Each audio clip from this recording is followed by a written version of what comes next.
Damai sejahtera Allah yang melampaui segala akal dan budi, itulah yang memelihara hati dan pikiranmu di dalam Kristus Yesus Tuhan kita. Amin. Selamat hari Minggu, saudaraku. Kita akan menerima firman Tuhan yang ditetapkan menjadi landasan khotbah hari ini, yaitu dari kitab Ulangan pasal 4 ayat 1 hingga 2 ditambah dengan ayat 6 hingga 9. Saya akan bacakan untuk kita. Maka sekarang, hai orang Israel, dengarkanlah ketetapan dan peraturan yang kuajarkan kepadamu untuk dilakukan, supaya kamu hidup dan memasuki serta menduduki negeri yang diberikan kepadamu oleh Tuhan Allah nenek moyangmu. Janganlah kamu menambahi apa yang kuperintahkan kepadamu, dan janganlah kamu menguranginya. Dengan demikian kamu berpegang pada perintah Tuhan Allahmu yang kusampaikan kepadamu. Ayat 6. Lakukanlah itu dengan setia. Sebab itulah yang akan menjadi kebijaksanaanmu dan akal budimu, di mana bangsa-bangsa yang pada waktu mendengar segala ketetapan ini akan berkata, memang bangsa yang besar ini adalah umat yang bijaksana dan berakal budi. Sebab bangsa besar manakah yang mempunyai Allah yang demikian dekat kepadanya seperti Tuhan Allah kita setiap kali kita memanggil kepadanya? Dan bangsa besar manakah yang mempunyai ketetapan dan peraturan demikian adil seperti seluruh hukum ini yang kubentangkan kepadamu pada hari ini? Tetapi waspadalah dan berhati-hatilah, supaya jangan engkau melupakan hal-hal yang dilihat oleh matamu sendiri itu, dan supaya jangan semuanya itu hilang dari ingatanmu seumur hidupmu. Beritahukanlah kepada anak-anakmu dan kepada cucu cicitmu semuanya itu. Demikian firman Tuhan. Saudara-saudaraku yang telah diselamatkan oleh Tuhan Yesus Kristus, khotbah ini saya awali dengan sebuah pertanyaan. Mengapa aku di sini? Mengapa saudara-saudara di sini? Itu pertanyaan yang sangat sederhana, tetapi mungkin sekali sering kita lupakan. Bila kita simak lebih jauh, nats ini mau mengingatkan kita. Mengapa Tuhan menempatkan orang Kristen, terutama mengapa Tuhan menempatkan HKBP di bumi Indonesia yang penduduknya adalah kebanyakan bukan orang Kristen? Pertanyaan dan jawaban serupa dapat kita peroleh dari nats khotbah ini. Mengapa Tuhan membawa Israel ke tanah Kanaan, padahal tanah Kanaan itu sudah berpenduduk? Bangsa Kanani, Heti, Yebusi, Amori ada di sana. Mengapa Tuhan menempatkan mereka ke tanah Kanaan yang penduduknya adalah penyembah dewa-dewa yang sudah memiliki kepercayaan, yang sudah memiliki budaya? Bukankah banyak lagi tempat lain yang masih kosong untuk Tuhan berikan kepada bangsa Israel? Tetapi mengapa harus ke Kanaan yang seperti itu? Itulah yang akan disampaikan oleh nats hari ini. Bahwa sebelum Israel memasuki Kanaan, Allah melalui Musa menjelaskan kepada mereka apa misi mereka bila mereka sudah tiba di tanah Kanaan. Apa rencana, apa maksud Tuhan mengutus dan menempatkan mereka di tanah Kanaan. Supaya mereka menyadari untuk apa dan apa yang harus mereka lakukan. Kemanakah arah hidup mereka bila nanti mereka sudah memasuki, sudah tiba, sudah hidup di tanah Kanaan itu. Saudaraku, tidak ada yang kebetulan dalam rencana Tuhan. Tuhan menempatkan kita di setiap tempat dan di setiap kondisi dengan maksud tertentu, dengan tugas tertentu, dengan misi yang khusus. Sama seperti Israel ini, Tuhan punya rencana khusus bagi mereka. Misi mereka dijelaskan di ayat 6. Dikatakan, lakukanlah itu dengan setia, sebab itulah yang akan menjadi kebijaksanaanmu dan akal budimu di mata bangsa-bangsa yang pada waktu mendengar segala ketetapan ini, mereka akan berkata, memang bangsa yang besar ini adalah umat yang bijaksana dan berakal budi. Sehingga misi mereka adalah agar mereka menjadi bangsa yang mengherankan, menjadi bangsa yang mengagumkan bagi bangsa-bangsa dan bagi masyarakat setempat. Misi mereka adalah menjadi model, menjadi patron, menjadi teladan yang dikagumi tentang sebuah kehidupan yang lebih baik untuk diteladani oleh bangsa-bangsa Kanani itu. Sehingga kehadiran bangsa Israel di tanah Kanaan itu bisa mengubah penduduk Kanaan dan bangsa-bangsa di sekitarnya dari penyembah dewa-dewa menjadi penyembah Allah Yahweh itu. Untuk itulah saudaraku, mereka harus memiliki standar hidup yang lebih tinggi. Mereka harus memiliki gaya hidup, mereka harus memiliki pola tingkah laku dan standar moral serta perilaku yang jauh lebih baik. Apa itu? Yaitu mereka harus hidup berdasar dan berpautan pada ketetapan dan peraturan Allah. Kita baca ayat 1, ayat 5 dan ayat 6. Itulah yang dikatakan oleh topik minggu ini. Peraturan dan ketetapan Allah itulah yang menjadi standar hidup mereka. Saudaraku, bila mereka mau menuruti, bila mereka mau melakukan perintah Allah itu sepenuhnya, maka orang-orang Kanaan dan bangsa-bangsa lain di sekitar mereka akan terkagum-kagum. Lalu mereka akan tertarik turut menjadi pemuji, pengikut Tuhan Allah Yahweh. Saudaraku, hal seperti itu jugalah maksud Allah sengaja menempatkan kita di bumi Indonesia, di tengah masyarakat yang majemuk ini, yang dikelilingi oleh umat beragama lain ini, yaitu agar kita menjadi model umat yang mengagumkan bagi orang lain. Kita menjadi model, menjadi patron dari perilaku. Kita menjadi moral setter bagi masyarakat sekitar kita. Sehingga melalui perilaku kita, melalui cara hidup kita, mereka akan mengagumi Tuhan kita Yesus Kristus. Karena itu ingat saudaraku, kita adalah kepala, bukan ekor. Kita harus menjadi orang kenamaan, menjadi bangsa kenamaan dan bangsa kepujian. Sefanya 3 ayat 20. Kita yang harus menjadi leader, bukan follower. Kita yang menjadi leader yang harus diikuti, bukan menjadi pengikut. Karena itu kita harus mewarnai, bukan ikut-ikutan dengan apa yang terjadi di sekitar kita. Dan itulah tugas yang dibebankan Yesus kepada kita. Ketika di Matius 5 ayat 13 sampai 16, Yesus berkata, kamu adalah garam dunia, kamu adalah terang dunia. Kita harus menjadi garam yang memberi rasa enak, yang mencegah kebusukan, yang memberi kesuburan bagi orang lain. Kita harus menjadi terang yang mengusir kegelapan, yang memberi sukacita, yang bisa menunjukkan jalan yang benar. Itulah misi kita. Saudaraku, sekarang nats ini mau mengajar kita. Bagaimanakah kita melakukannya? Tuhan telah memberi kita standar hidup, yaitu ketetapan dan peraturan Allah.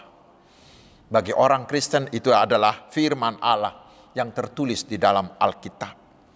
Dan sesuai dengan almanak kita, bahwa minggu depan tanggal 8 September 2024 itu adalah hari doa Alkitab. Yang mengajak kita mendukung penerjemahan dan penerbitan serta penyebaran Alkitab.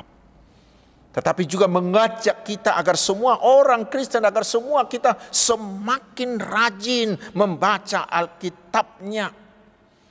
Firman Tuhan, Taurat Tuhan adalah berkat Tuhan yang tidak terukur yang pernah diterima manusia. Sekali lagi saya katakan, firman Tuhan, Taurat Tuhan yang tertulis dalam Alkitab adalah berkat Tuhan yang tidak terukur yang pernah diterima oleh manusia. Terutama ketika Tuhan Yesus anak Allah, firman Allah itu telah menjadi manusia dan diam di antara kita. Yohanes 1:14. Allah menjadi sangat dekat dengan kita, ayat 7a. Bahkan dia menjadi Bapa yang sangat mengasihi kita. Dan kita disebutnya sebagai anak-anaknya. Itu yang luar biasa. Dengan firman-Nya itulah Allah menyatakan dirinya. Allah menyatakan isi hatinya. Allah menyatakan rencana keselamatannya bagi kita. Tidak ada Allah yang sedekat itu dengan umatnya. Sekali lagi, tidak ada Allah lain yang sedekat itu dengan umatnya. Sehingga kita bisa bercakap-cakap dengan Allah hanya sebatas doa. Hanya sejauh mulut dengan telinga saja, ayat 7b. Dan firman-Nya itu begitu sempurna. Firman-Nya itu begitu adil, ayat 8. Itulah menjadi standar hidup kita. Lalu apa yang harus kita lakukan dengan firman Tuhan itu? Pertama di ayat 1 kita diajak, dengarlah. Bahasa Bataknya tangihom. Tetapi ini bukan sekedar mendengar. Tetapi kita diajak mendengar dengan hati. Dan biasanya itu kita lakukan dalam saat teduh, dalam saat meditasi. Dengan meditasi, maka suara Tuhan akan semakin kuat. Dengan meditasi, maka hati kita semakin lapang.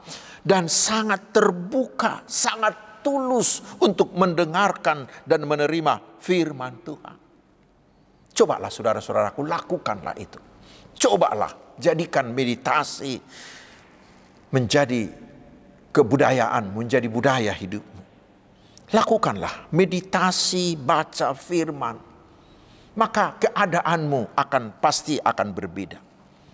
Ketika kita bermeditasi, ketika kita bersaat teduh, pada saat pembacaan firman Tuhan itu, kita akan menerima petunjuk Allah yang tegas, petunjuk yang sangat lengkap, petunjuk yang bisa menjawab seluruh persoalan hidup kita. Firman yang kita terima melalui meditasi kita itu dapat menjadi pegangan yang kokoh, menjadi pegangan yang pasti bagi kita menjalani kehidupan. Itulah menjadi rel untuk kita ikuti. Itulah yang dilakukan oleh Israel di Horeb. Itu dikatakan di ayat 10. Dan itulah yang harus kita lakukan juga pada hari ini. Untuk itu saudaraku, seorang ahli mengatakan, bila Allah berkata sekali, kita harus mendengar 2 kali. Bila Allah berkata 1 kali, kita harus mendengar 2 kali. Apa artinya? Yaitu setelah kita mendengar dan membaca firman Tuhan, mari kita beri kesempatan bagi firman itu untuk terus berbicara dan berbicara. Sehingga firman itu terus terngiang-ngiang, terus menguasai diri kita, terus ada di dalam hati dan pikiran kita. Sama seperti Maria di Bethlehem ketika mendengar berita dari para gembala Efrata itu. Dungi di pahusor-husor mah. Dia mendengar 2 kali. 3 kali, 4 kali firman yang disampaikan itu. Karena itu saudaraku, mari kita perdalam membaca Mazmur 119 ayat 33 sampai 36. Dan juga dari 2 Timotius 3 ayat 16 sampai 17. Kita akan memperoleh apa makna, apa manfaat membaca firman itu.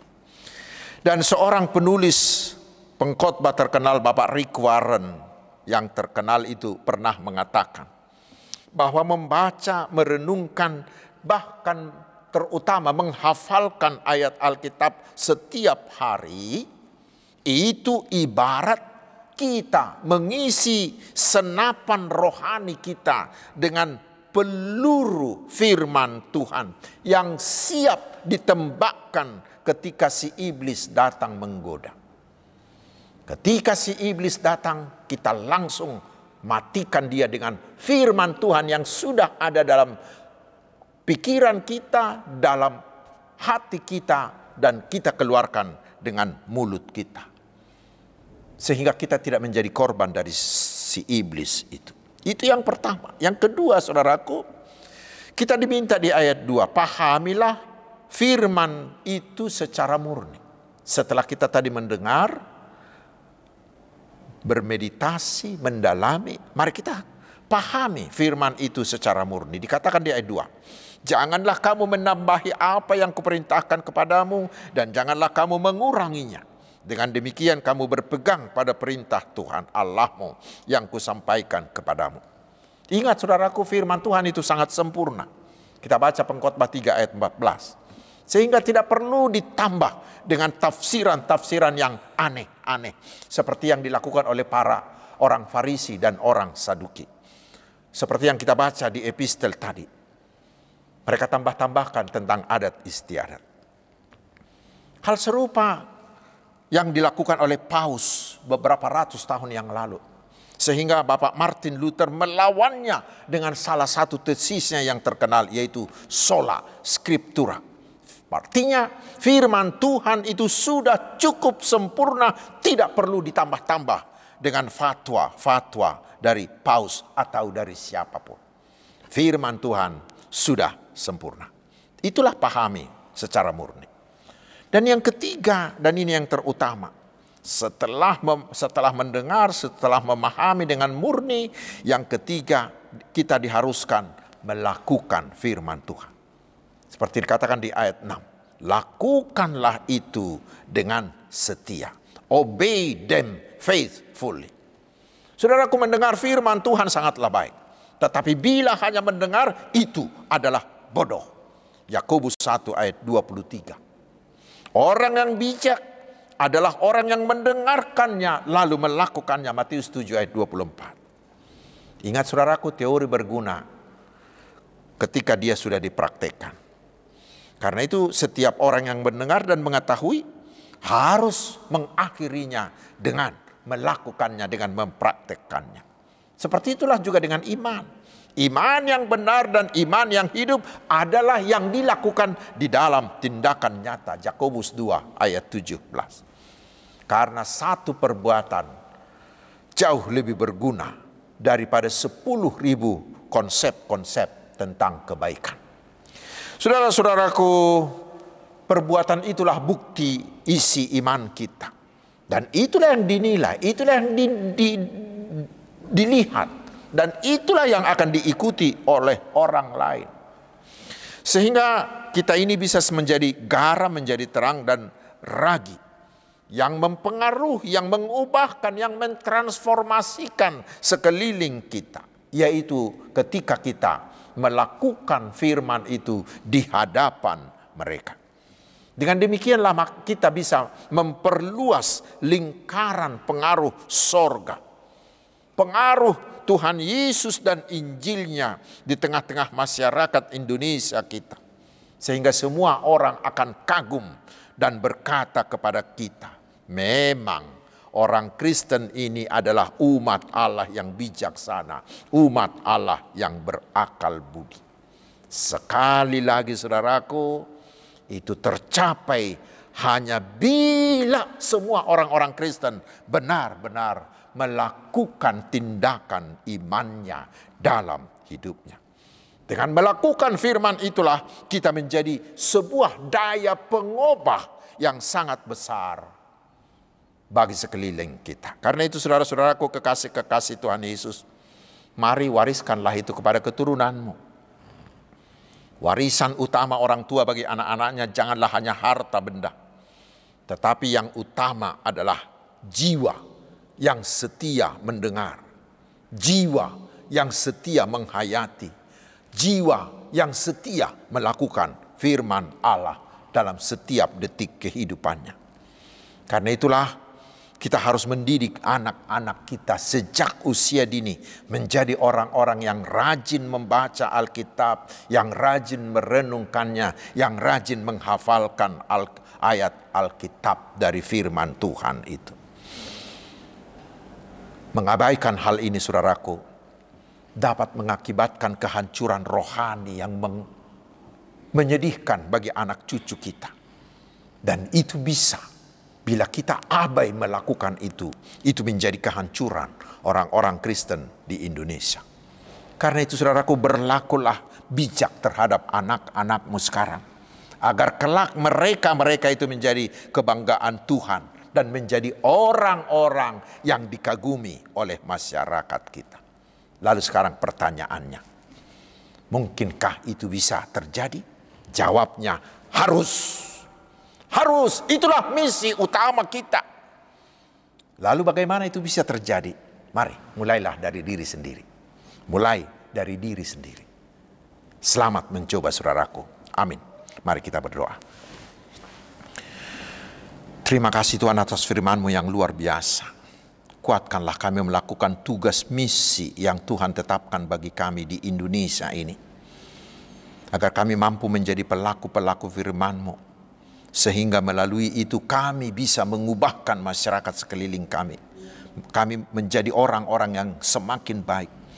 Bahkan mereka mau mengagumi dan mau mengikuti Tuhan Yesus. Ya Tuhan, jangan biarkan kami hanya bernama Kristen. Atau hanya pendengar firman-Mu.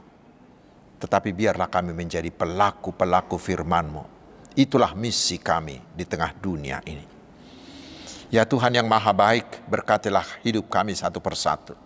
Berkatilah kesehatan kami, pekerjaan kami, studi kami, pelayanan kami, dan aktivitas kami. Agar semuanya berkenan bagi-Mu dan menjadi berkat bagi sesama kami. Biarlah kuasa-Mu juga menyertai semua hamba-hamba-Mu, terutama para misionaris dimanapun. Agar melalui mereka Injil Kristus semakin meluas, semakin banyak orang yang percaya kepada Tuhan Yesus. Ya Tuhan, kami berdoa, berilah kedamaian bagi seluruh bangsa ini. Redakanlah perang. Biarlah semua pemimpin bangsa di seluruh dunia ini mengutamakan dialog, mengutamakan kasih, mendahulukan perdamaian. Sehingga dunia ini menjadi tempat yang mensejahterakan bagi seluruh ciptaan-Mu. Terpujilah nama-Mu ya Allah yang maha baik, yang maha agung, dan yang maha kasih. Engkaulah Tuhan gunung batu kami, andalan kami. Dalam nama Tuhan Yesus Kristus kami berdoa. Tetapi kehendak-Mu lah yang jadi atas kami. Amin.